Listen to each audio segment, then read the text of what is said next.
नमस्कार दोस्तों, तो चलिए शुरू करते हैं आज का वीडियो। और इस वीडियो में जो है मैं आपके लिए लेकर आया हूँ banking and insurance awareness August month की, क्योंकि जुलाई तक की तो मैंने करवा दी है। अगस्त मंथ का ये पार्ट 1 है। और आप लोगों को ये भी बता दूँ, क्योंकि देखिए अब टाइम कम बचा है, ठीक। तो ये मैंने PDF बना ली है। जिसे भी PDF बाई करनी हो वो कर लीजिएगा। मैं कमेंट सेक्शन में जो है व्हाट्सएप नंबर पिन कर दूँगा। और ज़्यादा महंगी नहीं है, 199 में है।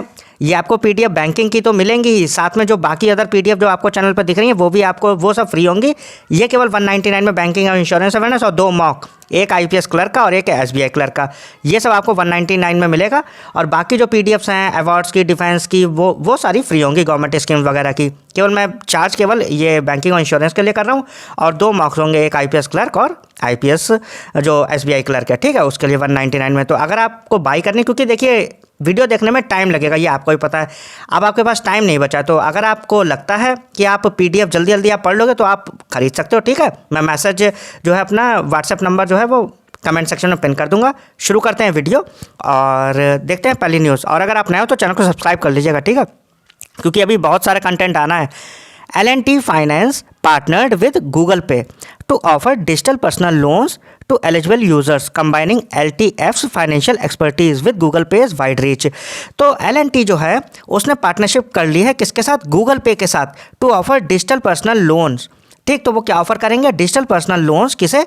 एलिजिबल यूजर्स को, कंबाइनिंग LTF's फाइनेंशियल एक्सपर्टीज़। और उसमें जो है LTF की फाइनेंशियल एक्सपर्टीज़ किसके साथ? गूगल पे के साथ।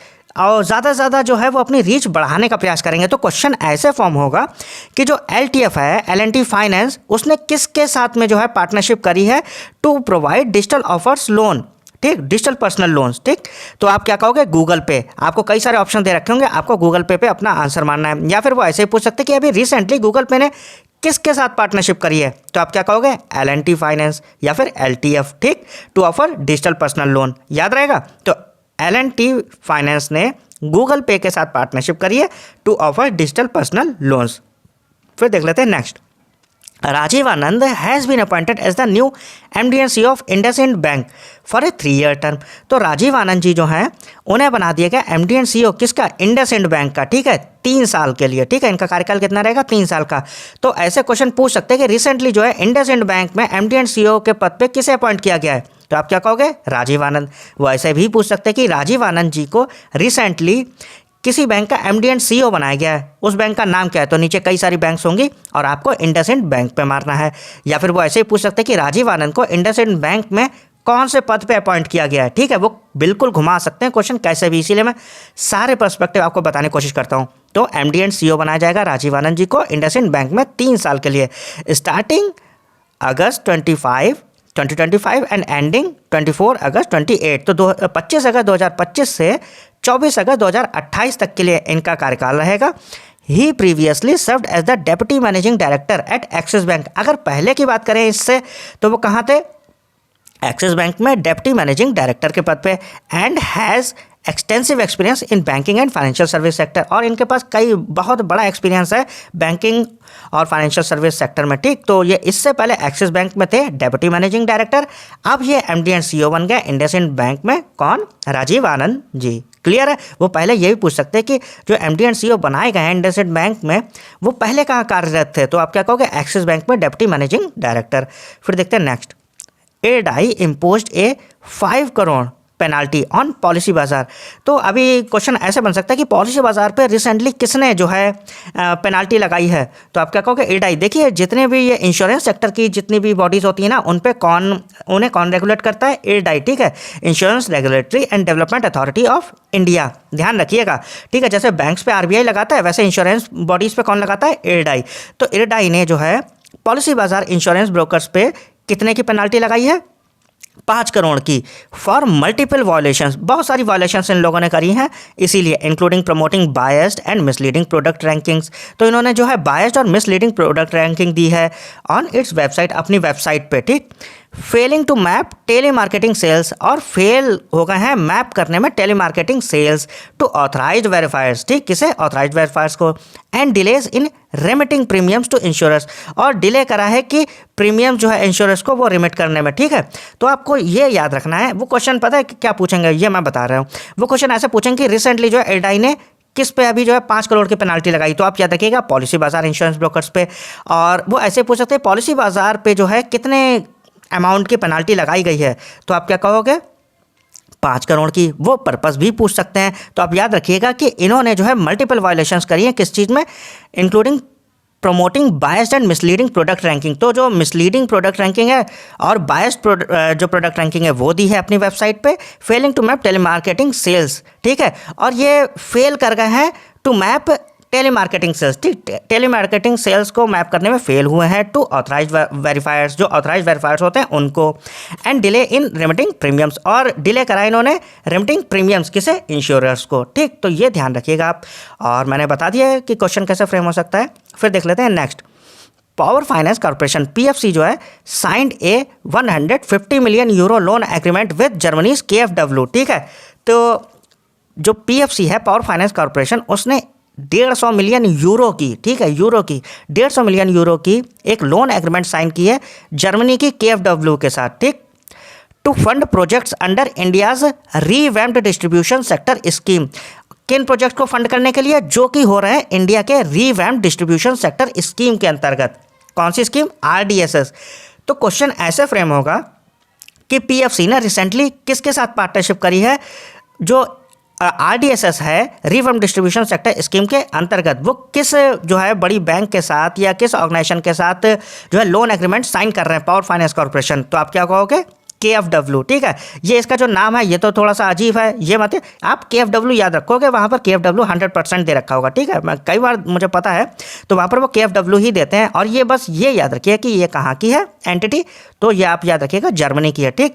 वो ऐसे ही पूछ सकते हैं कि जर्मनी की KfW ने अभी किसके साथ 150 मिलियन यूरो की डील साइन की है, जो प्रोजेक्ट्स हैं RDSS के अंतर्गत उन्हें फंड करने के लिए। तो आप क्या कहोगे, पावर फाइनेंस कॉर्पोरेशन के साथ। वो ऐसे ही पूछ सकते हैं कि रिसेंटली जो है पावर फाइनेंस कॉर्पोरेशन ने जर्मनी की KfW के साथ एक डील साइन की है to fund projects under RDSS, ठीक है, जो RDSS के अंतर्गत जो प्रोजेक्ट्स हैं उन्हें फंड करने के लिए। उसका अमाउंट क्या है डील का, तो आप क्या कहोगे 150 मिलियन यूरो।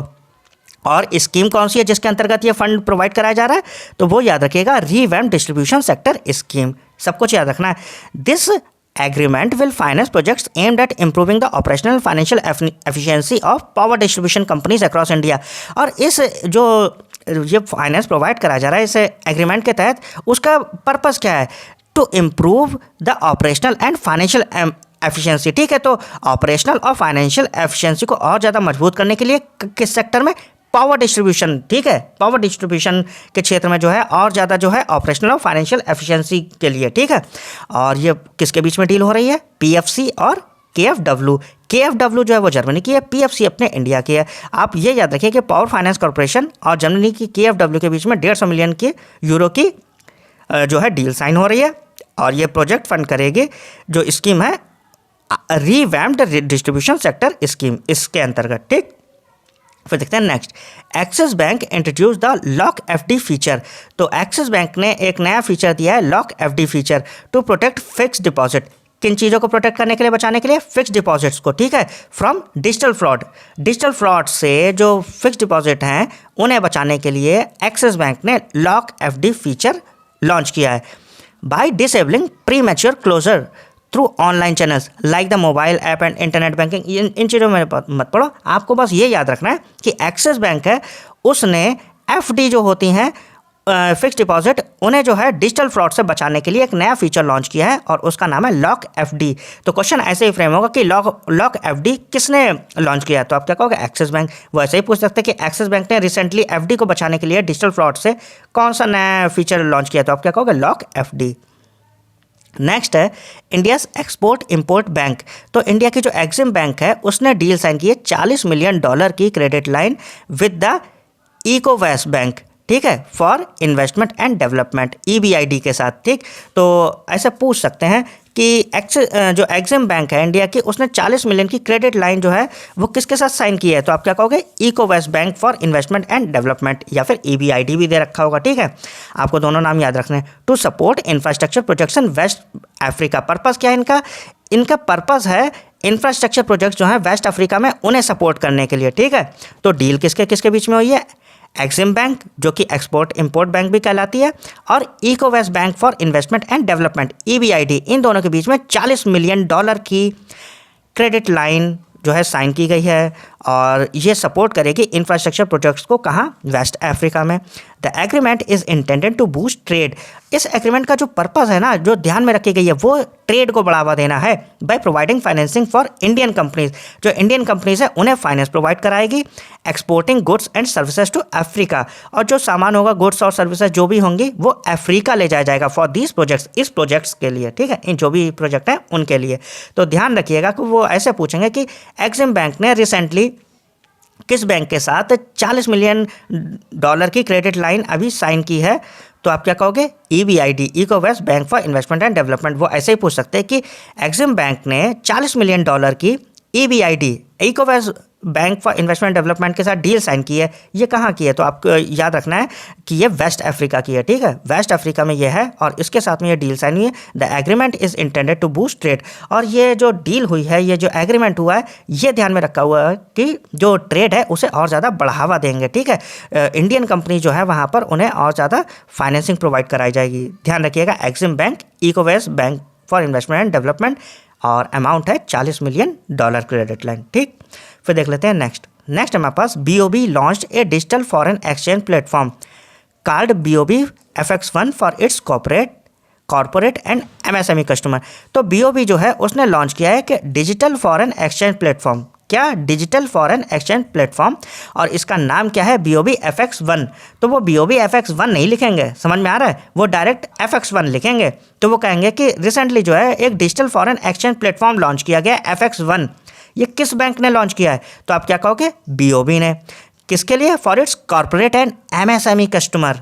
ऐसे भी पूछ सकते हैं, अगर वो ज़्यादा ढीठता पे आ जाते हैं ना, तो वो ये भी पूछ सकते हैं कि पर्पस क्या है, किसके लिए, या किसके लिए ये जो है इनिशिएटिव लॉन्च किया गया है। तो आप क्या कहोगे? कॉर्पोरेट एंड MSME कस्टमर्स के लिए, ठीक। पर्पस भी आपको ध्यान रखना होता है।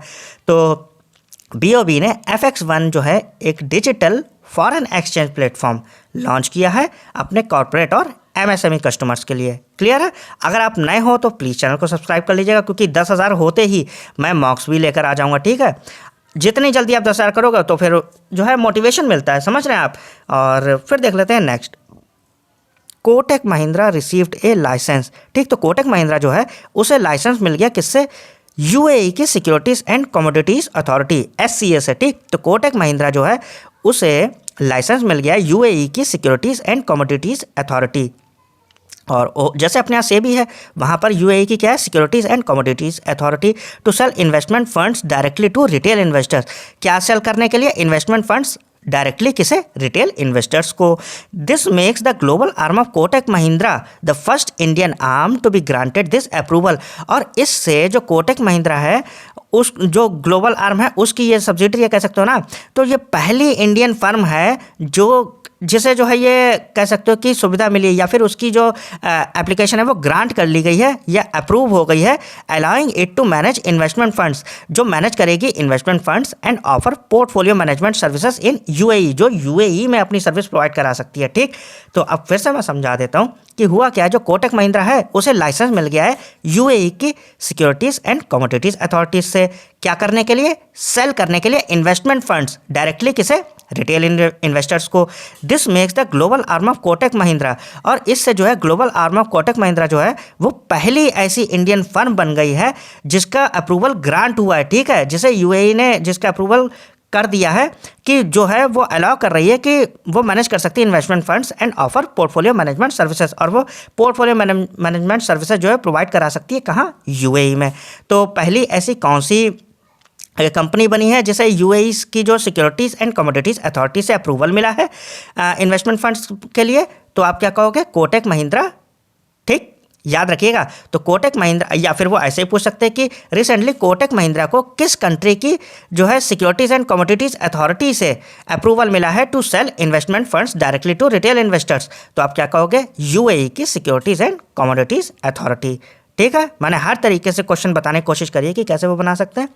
फिर देख लेते हैं अपने लोग नेक्स्ट हमारे पास HDFC Ergo has partnered with PhonePe. तो HDFC एर्गो जो है उसने पार्टनरशिप कर ली है किसके साथ, फ़ोनपे के साथ, to launch an affordable health insurance plan. वो हेल्थ इंश्योरेंस प्लान देखिए ज़्यादातर आपको पता है कि बैंक जो हैं और इंश्योरेंस कंपनीज पार्टनरशिप करती हैं, तो ये भी उसी तरह की एक पार्टनरशिप है जिसमें HDFC एर्गो जो है उसने पार्टनरशिप करी है फ़ोनपे के साथ और वो लॉन्च कर रहे हैं affordable health insurance plan for the missing middle. किसके लिए, मिसिंग मिडिल के लिए। And undeserved demographic in India, जो 18 से 30 के बीच में है और मिसिंग मिडिल है, ठीक है, अनडिजर्व्ड हैं जो कह सकते हो, उनके लिए जो HDFC एर्गो जो है उसने फ़ोनपे के साथ लॉन्च किया है हेल्थ इंश्योरेंस प्लान, ठीक है। तो ऐसे पूछ सकते हैं कि रिसेंटली जो है किसने affordable health insurance plan missing middle के लिए लॉन्च किया है। तो आपके पास दोनों ऑर्गेनाइजेशन दे रखी होंगी, तो आप याद रखिएगा HDFC एर्गो और फ़ोनपे। वो ऐसे भी कह सकते हैं HDFC और गूगल पे भी डाल सकते हैं, रेजर पे, जो भी डाल सकते हैं। तो आपको ध्यान रखना है कि HDFC एर्गो ने फ़ोनपे के साथ पार्टनरशिप करी है to provide affordable health insurance plan for missing middle. Clear है, 18 से 30 के एज के जो बीच के हैं। नेक्स्ट है हमारे पास RBL bank has partnered with CamsPay. तो RBL बैंक जो है उसने पार्टनरशिप करी है कैम्प्सपे के साथ, the payments unit of camps. ये पेमेंट यूनिट किसकी है, कैम्प्स की। तो RBL बैंक ने पार्टनरशिप करी है कैम्प्सपे के साथ to act as its merchant acquiring settlement service partner. याद रखना आप ये।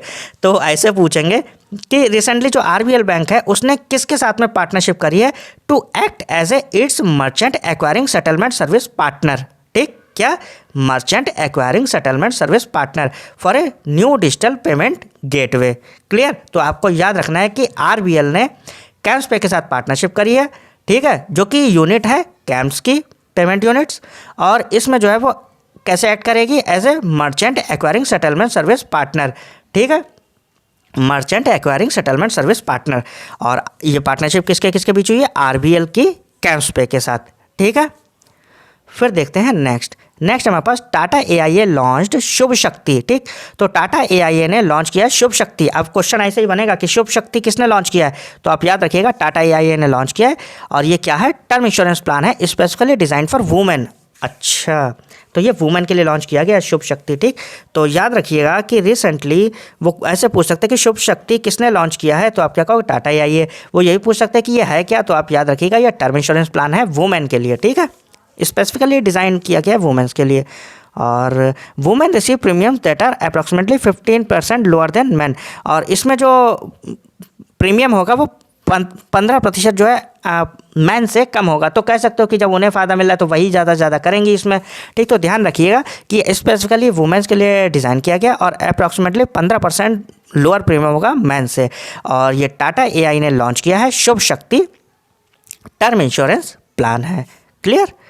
फिर देख लेते हैं next, the RBI granted IRCTC payment limited a subsidiary of Indian railway catering and tourism corporation. पता ही है हम लोग को, ठीक है, IRCTC in principal authorisation to operate as an online payment aggregator. तो RBI जो है उसने ग्रांट कर लिया है IRCTC पेमेंट लिमिटेड का, उसे जो है अप्रूवल दे दिया है किस चीज़ का, to operate as an online payment aggregator. तो ये PA के तरह काम करेगी, ऑनलाइन पेमेंट एग्रीगेटर कई सारे होते हैं ना।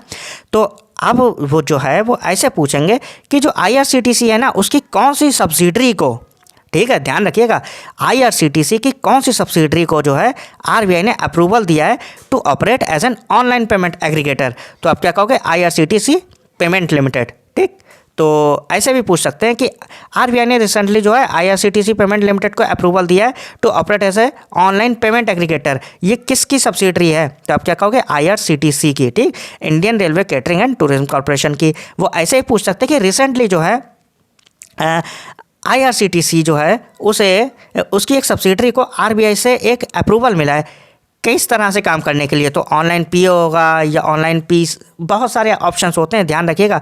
तो PA वाले पे आपको लगाना है पेमेंट एग्रीगेटर पे। क्लियर है।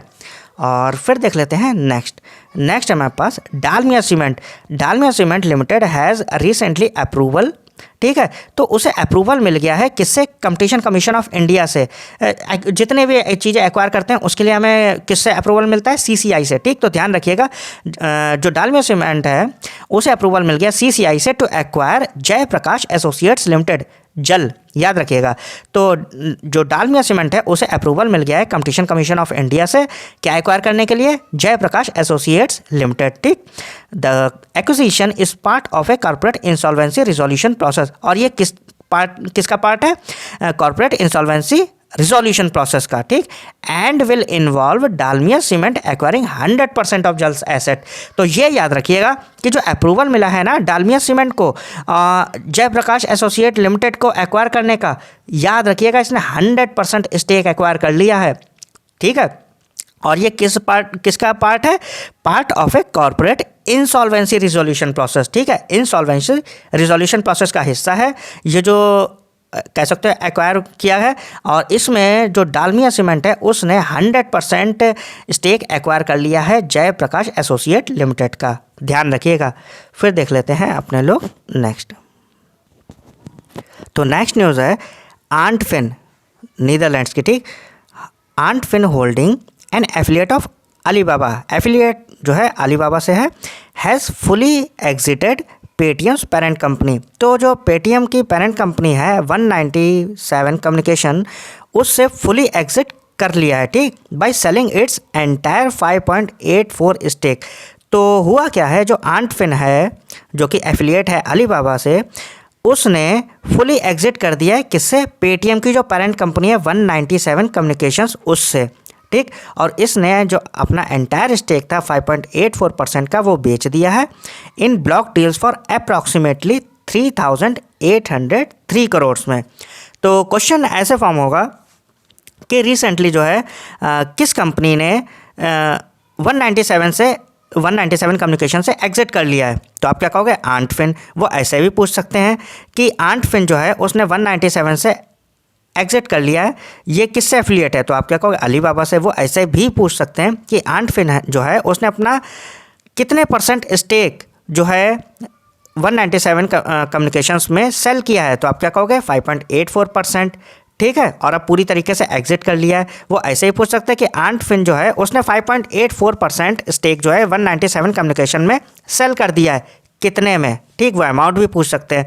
तो आप क्या कहोगे? 3,803 करोड़ में। ठीक, मैंने सारी चीज़ें बता दी है ना, तो आप हर तरीके से याद रखिएगा। फिर देख लेते हैं नेक्स्ट हमारे पास the institute of chartered accountants of India. तो ICAI जो है उसने MOU साइन की है NSE IFSC लिमिटेड, किसके साथ में? NSE IFSC limited. ठीक, and the Indian venture and alternate capital association, और किसके साथ में? Indian venture and alternate capital association IVCA के साथ में, टू एडवांस इन्वेस्टर एजुकेशन। क्या एडवांस करने के लिए? इन्वेस्टर की एजुकेशन और ज़्यादा एडवांस करने के लिए, उनके प्रोफेशनल डेवलपमेंट के लिए, और स्ट्रेंथन इंडियाज़ कैपिटल मार्केट, और जो इंडिया की कैपिटल मार्केट है उसे और ज़्यादा मजबूत करने के लिए।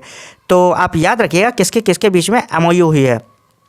ICAI की जो है MOU उसने साइन की है NSE IFSC लिमिटेड के साथ में, और Indian venture and alternate capital association IVCA के साथ में। किसने? ICAI ने। तीनों इंस्टीट्यूट ध्यान रखिएगा, ICAI ने NSE IFSC लिमिटेड के साथ में और IVCA के साथ में MOU साइन की है। इन्वेस्टर की एजुकेशन है उसे और ज़्यादा एडवांस करने के लिए, उनके प्रोफेशनल डेवलपमेंट के लिए, और इंडिया की जो कैपिटल मार्केट है उसे और ज़्यादा मजबूत करने के लिए। ICAI ने, NSE IFSC लिमिटेड ने और IVCA ने, इन तीनों की फुल फॉर्म भी याद रखिएगा। ICAI की है the institute of chartered accountants of India, और इधर NSE IFSC लिमिटेड है, और ये IVCA है, इसकी फुल फॉर्म है Indian venture and alternate capital association. इन दोनों ने मिलकर MOU साइन की है इन्वेस्टर एजुकेशन को और ज़्यादा एडवांस करने के लिए, प्रोफेशनल डेवलपमेंट के लिए, और इंडिया की कैपिटल मार्केट को और ज़्यादा स्ट्रेंथन करने के लिए। फिर नेक्स्ट है CEF ग्रुप। इसने सिक्योर किया है 38 मिलियन यूरो का लोन, किससे? जर्मन एक्सपोर्ट फाइनेंस बैंक से। ठीक है, तो CEF ग्रुप जो है उसने सिक्योर किया 38 मिलियन का जो है लोन, और किससे? जर्मन एक्सपोर्ट फाइनेंस बैंक से, to fund the construction of 2 compressed biogas. ये फंड किस चीज़ को करेंगे? यह निर्माण जो हो रहा है 2 compressed biogas plants in India, उसके लिए। ठीक है, तो इंडिया में 2 कंप्रेस्ड बायोगैस प्लांट बन रहा है, CBG plant. This funding will support CEF's A goal of building 22 plants nation wide under India सतत स्कीम। तो ये जो है फंडिंग ये सपोर्ट कर रही है CEF का जो गोल है ना 22 प्लांट नेशन वाइड बनाने का, और किस स्कीम के तहत? सतत स्कीम के तहत। ठीक, तो इसमें कई सारे क्वेश्चन बन रहे हैं कि जो CEF ग्रुप जो है उसे $38 मिलियन का जो लोन है वो किससे मिल रहा है? तो आप क्या कहोगे? जर्मन एक्सपोर्ट फाइनेंस बैंक से। और ये किस लिए मिल रहा है? 2 कंप्रेस्ड बायोगैस प्लांट इंडिया में बनाएंगे, इसलिए CEF ग्रुप को 38 मिलियन यूरो का लोन मिल रहा है जर्मन एक्सपोर्ट फाइनेंस बैंक से।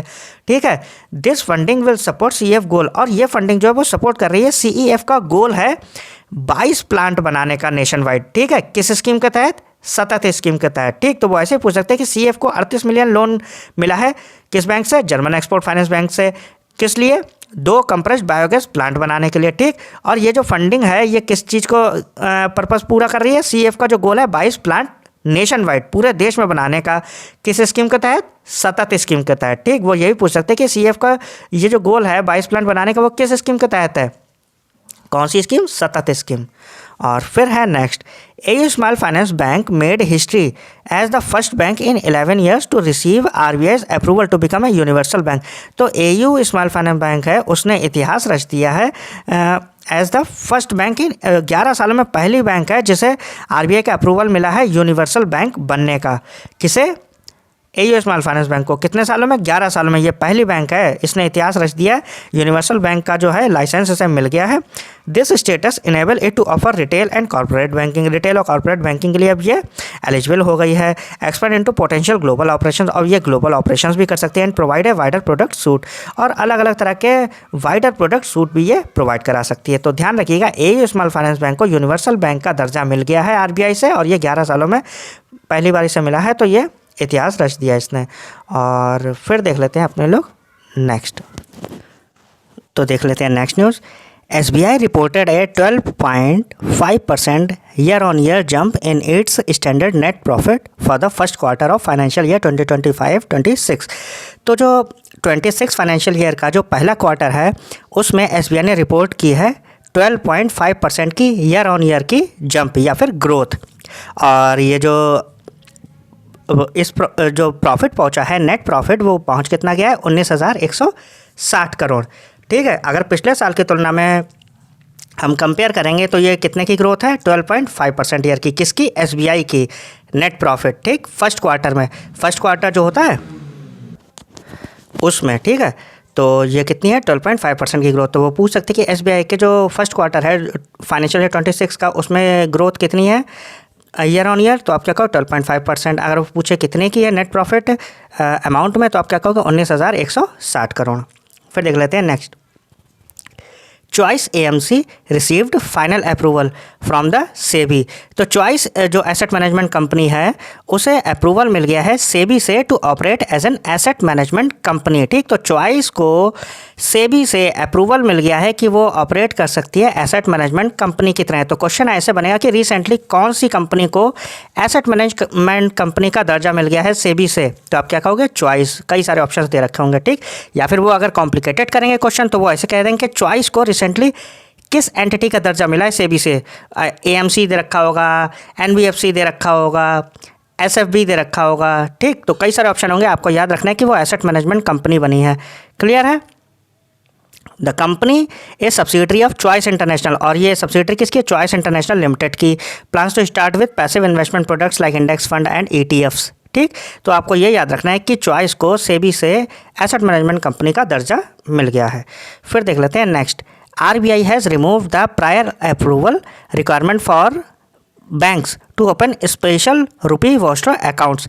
तो जो RBI है उसने रिमूव कर दिया है जो अप्रूवल रिक्वायरमेंट होती थी पहले बैंक्स की कि ओपन स्पेशल रुपी वोस्टर अकाउंट की पहले जो है कौन सा ये SRVA अकाउंट जो है वो खुलवाना मैंडेटरी है, वो जो है अब उन्होंने रिमूव कर दी है। ठीक है, तो RBI ने रिमूव कर दी है जो प्रायर अप्रूवल रिक्वायरमेंट होती थी कि बैंक्स को कि ओपन करें स्पेशल रुपी वोस्टर अकाउंट, वो अब हटा दी है। याद रखिएगा RBI ने, वो पूछ सकते हैं कि कौन सी जो अभी रिक्वायरमेंट है वो हटा दी गई, तो आप याद रखिएगा कि जो स्पेशल रुपी वोस्टर अकाउंट ओपन करने की जो रिक्वायरमेंट थी वो बैंक्स की अब वो रिमूव कर दी गई है RBI के द्वारा। ठीक है, और अगर आपको चैनल अच्छा लग रहा है और आप चाहते हो कि और ज़्यादा से ज़्यादा मैं कंटेंट अपलोड करूं, तो आप लोग प्लीज़ कमेंट सेक्शन में जो है आप कमेंट कर दीजिएगा टॉपिक, और सब्सक्राइब करते रहिएगा। ठीक, RBI has approve the merger of new India cooperative bank. तो RBI जो है उसने अप्रूव कर दिया मर्जर किसका, NICBL का, किसके साथ, सरस्वत कोऑपरेटिव बैंक के साथ में। तो जो RBI है उसने रिसेंटली मर्जर अप्रूव कर दिया है न्यू इंडिया कोऑपरेटिव बैंक का सरस्वत कोऑपरेटिव बैंक के साथ, न्यू इंडिया कोऑपरेटिव बैंक का सरस्वत कोऑपरेटिव बैंक के साथ। तो क्वेश्चन ऐसे बन सकता है कि रिसेंटली सरस्वत कोऑपरेटिव बैंक किसके साथ मर्ज हो गई है, तो आप क्या कहोगे, न्यू इंडिया कोऑपरेटिव बैंक के साथ, NICBL के साथ।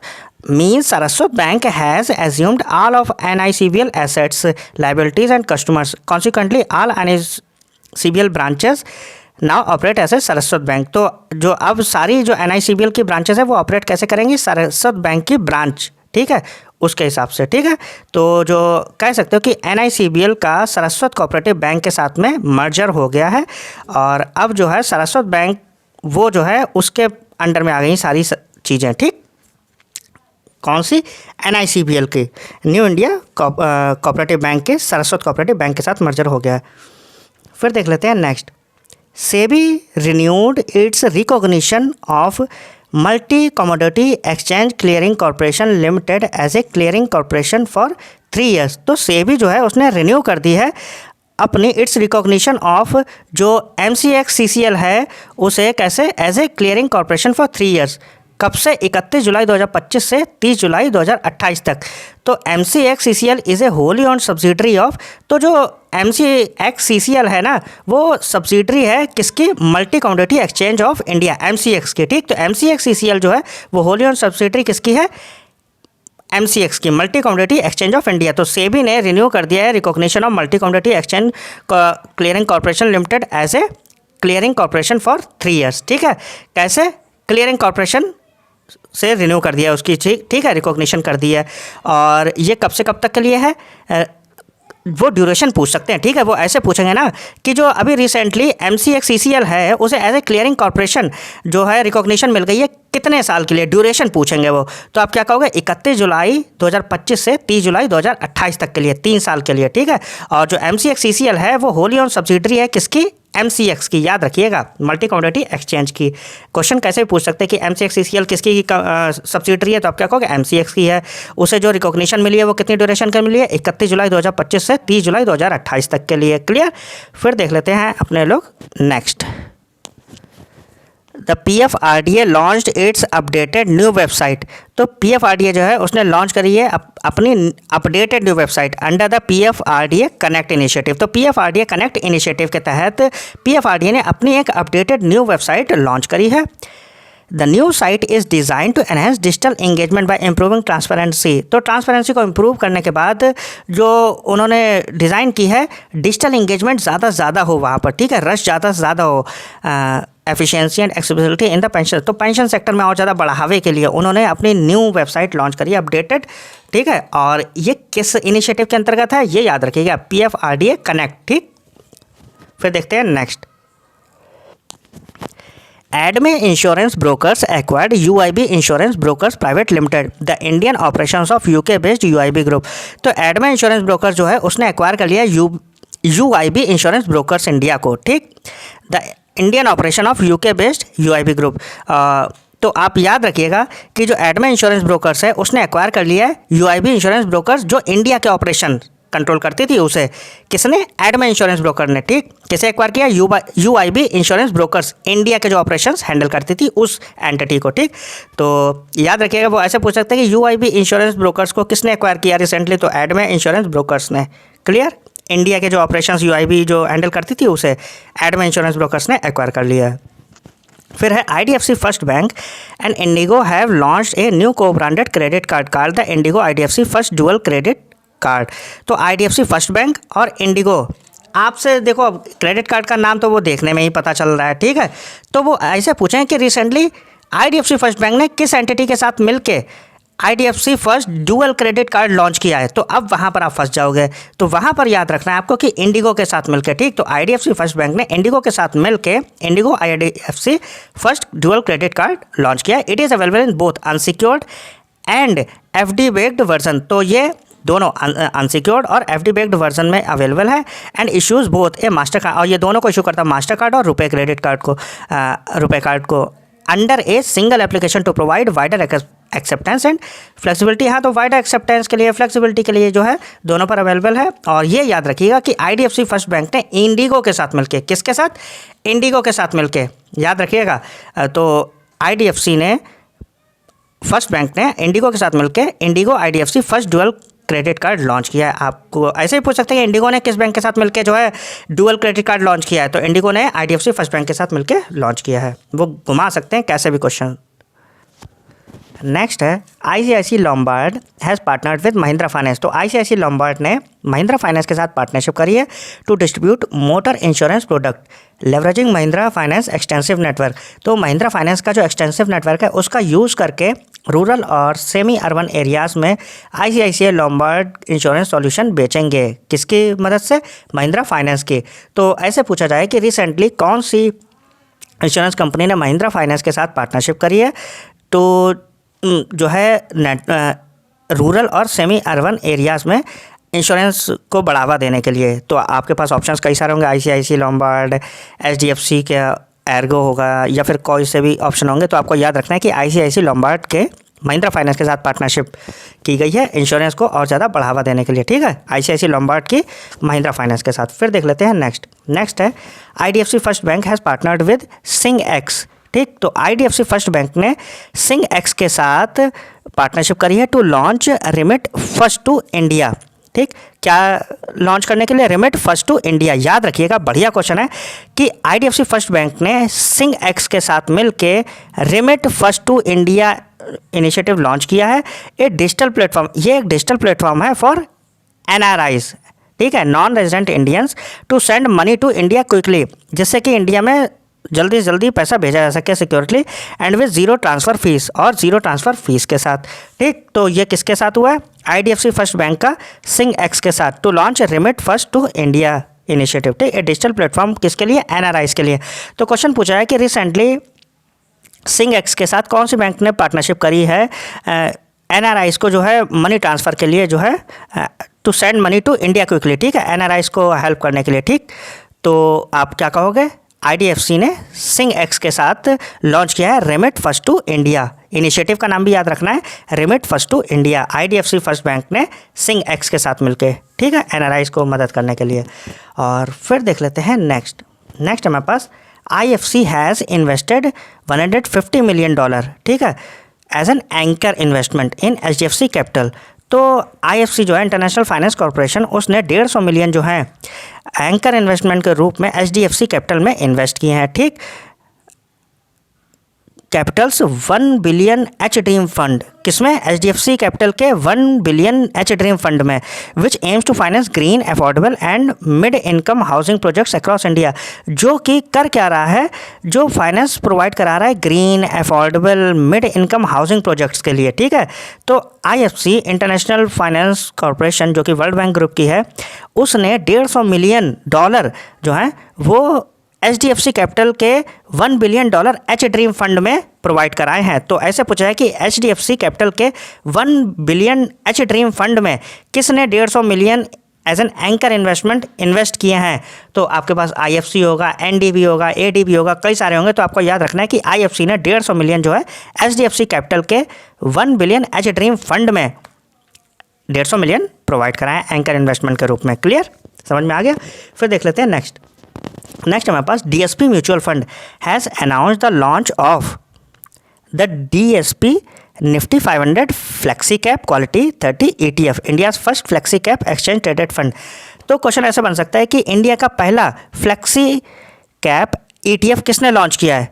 तो आप क्या कहोगे, डीएसपी म्यूचुअल फंड ने। ठीक, तो डीएसपी म्यूचुअल फंड ने लॉन्च किया है DSP Nifty 500 flexi cap quality 30 ETF। क्या नाम है, DSP Nifty 500 flexi cap quality 30 ETF। तो ये क्या है, इंडिया का पहला flexi cap exchange traded fund है। क्लियर, किसने लॉन्च किया, डीएसपी म्यूचुअल फंड ने। याद रखिएगा, डीएसपी म्यूचुअल फंड ने लॉन्च किया इंडिया का पहला flexi cap exchange traded fund, जिसका नाम है DSP Nifty 500 flexi cap quality 30 ETF। फिर देख लेते हैं next. RBI fined ICICI Bank 75 lakh for operational compliance breaches including lapses in property valuation and current account management। तो RBI ने fine जो है वो लगा दिया ICICI पे, किसके लिए, फॉर ऑपरेशनल कॉम्प्लायंस ब्रीचेस। ठीक है, तो ऑपरेशनल कॉम्प्लायंस तोड़ी हैं उस पर, including lapses in property valuation, और जो प्रॉपर्टी वैल्यूएशन में लैप्स हुआ है, एंड करंट अकाउंट मैनेजमेंट, और करंट अकाउंट मैनेजमेंट में भी इन्होंने थोड़ी गड़बड़ी की है। तो याद रखिए कि 75 लाख रुपए की किस पर जो है पेनाल्टी लगी है, ICICI बैंक पे। क्यों, ऑपरेशनल कॉम्प्लायंस को तोड़ा है, including lapses in property valuation में लैप्स किया है, और करंट अकाउंट मैनेजमेंट में भी कोई डिस्क्रिपेंसी हो रखी है। 75 lakh ICICI bank by RBI। फिर देखते हैं next, Kerala state financial enterprise. तो KSFE became the first miscellaneous non banking financial company. तो केरला स्टेट फाइनेंशियल एंटरप्राइज जो है वो पहली NBFC बनी है इंडिया में to achieve business turnover of 1 lakh crore. तो इसने जो है 1 लाख करोड़ का बिजनेस टर्नओवर अचीव करने वाली जो पहली NBFC बनी है वो कौन सी है, KSFE। बढ़िया क्वेश्चन है यार। ठीक है, तो KSFE became the first miscellaneous non banking financial company in India to achieve business turnover 1 lakh crore का। तो केरला स्टेट फाइनेंशियल एंटरप्राइज जो है वो पहली NBFC बनी है जिसने 1 लाख करोड़ का बिजनेस टर्नओवर अचीव किया है। ठीक, तो ऐसे पूछें कि 1 लाख करोड़ का बिजनेस टर्नओवर किस NBFC ने अभी अचीव किया, तो आप क्या कहोगे, Kerala state financial enterprises, KSFE। फिर देखते हैं नेक्स्ट, ग्लोबल EV मेकर। तो इलेक्ट्रिक व्हीकल मेकर जो ग्लोबल है वो है विनफास्ट। विनफास्ट की इंडिया यूनिट है signed a MOU with HDFC bank. तो विनफास्ट की जो इंडिया यूनिट है उसने MOU साइन किया HDFC बैंक के साथ में to provide auto and inventory financing for its exclusive dealer network. ठीक है, किसके लिए, to provide auto and inventory financing, किसके लिए, एक्सक्लूसिव डीलर नेटवर्क के लिए। The partnership is Vietnam based firms first with A lender in India. तो ये वियतनाम की कंपनी है। ठीक है, और ये पहली इसके साथ में जो है कह सकते हो कि एक पार्टनरशिप हो रही है in India and aims to provide financing solutions ahead of companies launch in the country. हाँ, तो वो फाइनेंस प्रोवाइड कराना चाह रहे हैं ज़्यादा से ज़्यादा। ठीक है, सर्विसेज, इसीलिए जो है ग्लोबल EV मेकर जो है वियतनाम की कंपनी विनफास्ट की इंडिया यूनिट उसने MOU साइन किया HDFC बैंक के साथ। ठीक, to provide auto and inventory financing for exclusive dealer network. ठीक है, किसकी, विनफास्ट की HDFC बैंक के साथ। बस आप इतना याद रखना। और ये कहाँ की कंपनी है, वियतनाम की। विनफास्ट HDFC बैंक और विनफास्ट है वियतनाम की। नेक्स्ट है SBI life insurance has announced the launch of its latest protection offering SBI life.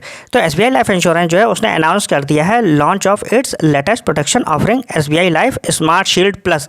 तो ऐसा क्वेश्चन पूछा जाए कि स्मार्ट शील्ड प्लस किसने लॉन्च किया, तो आप क्या कहोगे, SBI लाइफ इंश्योरेंस ने। An individual non linked non participating pure risk life insurance product. तो लाइफ इंश्योरेंस प्रोडक्ट है SBI लाइफ, क्या नाम है इसका, smart shield plus. A term insurance plan, क्या है ये, टर्म इंश्योरेंस प्लान है। ऑफरिंग 3 ऑप्शंस, ये 3 ऑप्शन प्रोवाइड करा रहा है, level cover, increasing cover and level cover with future proofing benefit.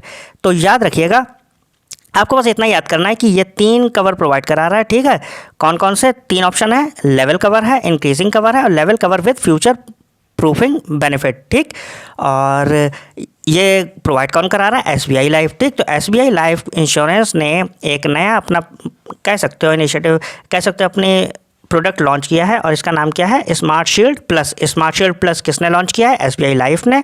और ये 3 ऑप्शन में अवेलेबल है, लेवल कवर, इंक्रीजिंग कवर और level cover with future proofing benefits. फिर देख लेते हैं next, IndusInd bank launch the Indus startup banking. तो क्वेश्चन ऐसे आएगा कि स्टार्टअप बैंकिंग किसने लॉन्च किया है, स्टार्टअप बैंकिंग प्रोग्राम, तो आप क्या कहोगे, इंडसइंड बैंक ने। ये प्रोवाइड क्या करा रहा है, to provide 360 degree support for early stage startup. तो जो पहले शुरुआती स्टार्टअप्स होते हैं उन्हें हेल्प प्रोवाइड कराने के लिए, covering banking, credit and beyond banking services. तो बियॉन्ड बैंकिंग सर्विसेज भी और बैंकिंग और क्रेडिट सर्विसेज भी ये प्रोवाइड कराएगा कौन, इंडसइंड बैंक का इंडस स्टार्टअप बैंकिंग प्रोग्राम। तो स्टार्टअप बैंकिंग प्रोग्राम जो है वो किसके द्वारा लॉन्च किया जा रहा है इंडसइंड बैंक के द्वारा। ठीक, ऐसे ही पूछ सकते हैं कि इंडसइंड बैंक ने कौन सा प्रोग्राम लॉन्च किया है, नीचे ऑप्शन दे रखे होंगे तो आपको मारना है स्टार्टअप बैंकिंग। अगर वो ऐसे पूछे कि स्टार्टअप बैंकिंग किसने लॉन्च किया तो आप क्या कहोगे, इंडसइंड बैंक। क्लियर। नेक्स्ट न्यूज़ है जियो पेमेंट्स बैंक लिमिटेड। ठीक, तो JPBL लॉन्च सेविंग्स प्रो। तो सेविंग्स प्रो किसने लॉन्च किया है, जियो पेमेंट बैंक ने। And auto investing savings account. ठीक, auto investing saving account that automatically invest surplus funds. तो ये सरप्लस फंड को जो है ऑटोमेटिकली इन्वेस्ट कर देता है इनटू ओवरनाइट म्यूचुअल फंड्स। ठीक है, ओवरनाइट म्यूचुअल फंड में to earn a potential return. Potential return को जो है अर्न करने के लिए कितने तक का, 6.5% पर एनम तक का। ठीक है, तो याद रखिएगा कि वो पूछेंगे कि सेविंग्स प्रो किसने लॉन्च किया है तो आप क्या कहोगे, जियो पेमेंट बैंक के द्वारा। और वो पूछेंगे इसकी और मतलब खूबियाँ पूछ सकते हैं। तो ये क्या है, ऑटो इन्वेस्टिंग सेविंग अकाउंट है दैट ऑटोमेटिकली इन्वेस्ट, जो कि अपने आप ऑटोमेटिकली इन्वेस्ट कर देता है सरप्लस फंड को। ठीक है, तो वो पूछेंगे कि रिसेंटली किस बैंक ने ऑटोमेटिकली इन्वेस्ट कर देता है जो सरप्लस फंड, उसे इन्वेस्ट करने वाला प्रोग्राम जो है लॉन्च किया है और उस प्रोग्राम का नाम क्या है, तो आप क्या कहोगे, सेविंग्स प्रो। ठीक है, और ये जो है किसने लॉन्च किया है, जियो पेमेंट बैंक ने। ठीक, और इसमें जो पोटेंशियल रिटर्न है वो कितने तक का है, 6.5% पर एनम तक का है, याद रखिएगा। क्लियर। जियो पेमेंट बैंक ने सेविंग्स प्रो लॉन्च किया है, N auto investing savings account that automatically invest surplus funds. ठीक, जो अपने आप ऑटोमेटिकली सरप्लस फंड को इन्वेस्ट कर देता है और ये जो है रिटर्न कितने तक का दे सकता है, 6.5% पर एनम का। फिर है next, India's retail inflation moderated to 8 year low. तो इंडिया की जो रिटेल इन्फ्लेशन है वो मॉडरेट जो है कह सकते हो कि 8 ईयर लो पे पहुंच गई है, 1.55% इन जुलाई में ये 1.55% हो गई है। ऐसे क्वेश्चन ज़रूर पढ़िएगा, GDP वाले, रिटेल इन्फ्लेशन वाले। ठीक है, उनसे एक दो क्वेश्चन बनते ही है। डाउन फ्रॉम 2.1% जून, तो जून में ये 2.1% थी, जुलाई में ये कितनी हो गई है, 1.55%। 8 साल की लो पे पहुंच गई है according to data released by ministry of statistics. तो मॉस्पी के द्वारा। ठीक है, ministry of statistics and programme implementation ये तो लॉन्च करता है। It is the lowest year on year inflation rate after June 2017। तो जो जुलाई में जो रिटेल इन्फ्लेशन है वो कह सकते हो 2017 जून के बाद अब तक की सबसे लो है और ये कितनी है, 1.55%। इसीलिए क्वेश्चन ये बन सकता है, याद रखिएगा। ठीक है, जून में ये 2.1% थी, अब ये 1.55% हो गई है, समझ रहे हैं, 8 साल के लो पे। फिर देख लेते हैं नेक्स्ट है उर्जित पटेल। तो उर्जित पटेल ए फॉर्मर गवर्नर ऑफ RBI। तो RBI जो कि RBI के फॉर्मर गवर्नर है Urjit Patel has been appointed as an executive director of the IMF। तो IMF के इंडिया की तरफ से एग्जीक्यूटिव डायरेक्टर अपॉइंट किया गया है उर्जित पटेल को, जो कि RBI के पहले फॉर्मर गवर्नर भी रह चुके हैं। तो ऐसा क्वेश्चन बनेगा कि IMF के लिए जो है इंडिया की तरफ से एग्जीक्यूटिव डायरेक्टर किसे चुना गया है, तो आप क्या कहोगे, उर्जित पटेल को। हु हेडेड द RBI, जो जिन्होंने RBI को हेड किया है from 2016 to 18, will serve 3 year term in his new role. तो ये जो एग्जीक्यूटिव डायरेक्टर बनाया गया है इंडिया की तरफ से IMF में, वो जो है 3 साल का इनका कार्यकाल है। ठीक है, वो ये भी पूछ सकते हैं कि उर्जित पटेल को जो है IMF में अपॉइंट किया गया एज एन एग्जीक्यूटिव डायरेक्टर, कितने साल का कार्यकाल है, तो आप क्या कहोगे, 3 साल का। क्लियर, IMF में। फिर है next SBI and the state bank of Maharashtra. तो SBI और स्टेट ऑफ महाराष्ट्र, अच्छा सॉरी, SBI और महाराष्ट्र जो है उन दोनों ने मिलकर टॉप किया एजुकेशन लोन डिसबर्समेंट में। ठीक है, तो एजुकेशन लोन प्रोवाइड कराने के मामले में जो है SBI और महाराष्ट्र ने जो है डिसबर्समेंट में टॉप मारा है। और देख लेते हैं states respectively for the period between 2022, हाँ, तो अप्रैल 2022 से मार्च 2025 के बीच में। और स्टेट बैंक ऑफ इंडिया उसने कितना दिया है, 32,311.02 करोड़। यूनियन बैंक ने 14,558.77 करोड़।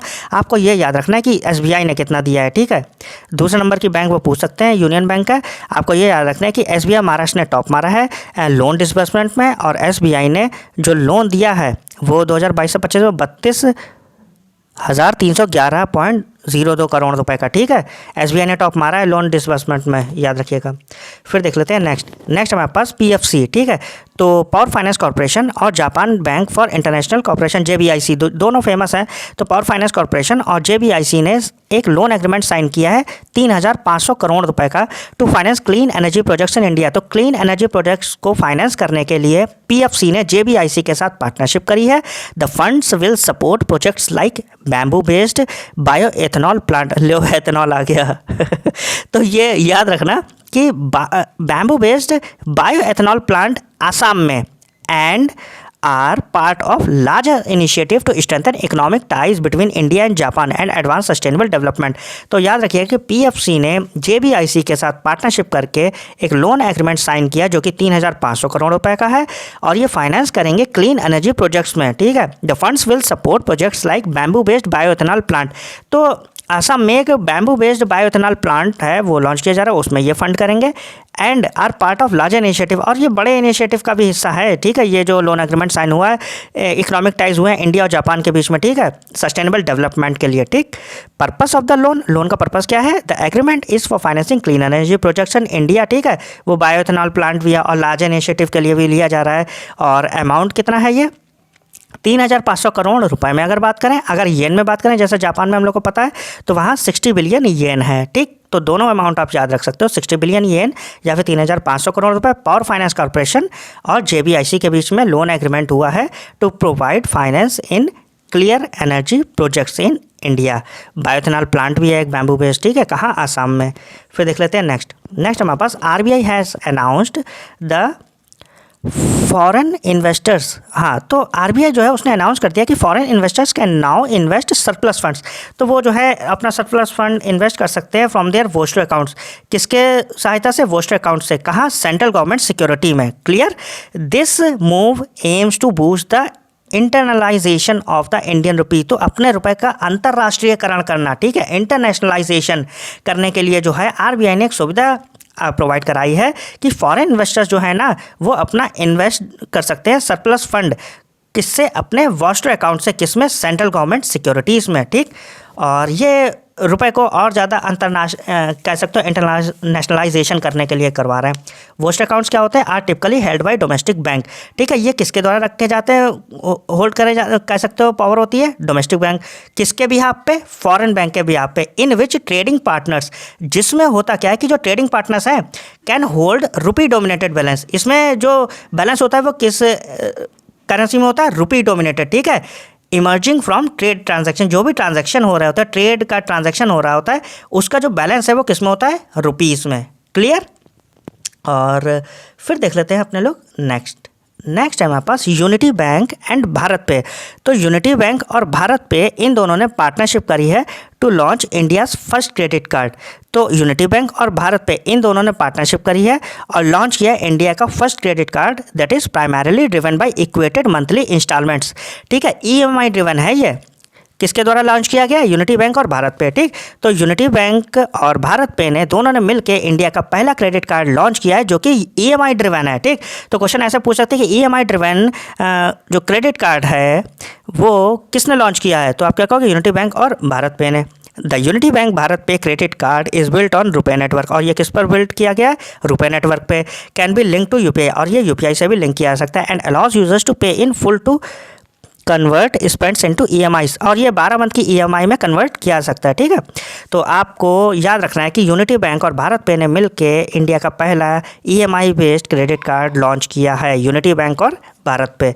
फिर देखते हैं next, ICICI bank has revised it's minimum balance requirement. तो ICICI बैंक है उसने रिवाइज कर दी अपनी मिनिमम बैलेंस रिक्वायरमेंट। ठीक, और अब ये कितनी कर दी है? रिड्यूस कर दी है। अर्बन एंड मेट्रो एरियाज़ के लिए 50,000 से 15,000 कर दी है। सेमी अर्बन के लिए कर दी है 25,000 से 7,500, और रूरल एरियाज़ के लिए कर दी है 2,500 कितने? 10,000 से।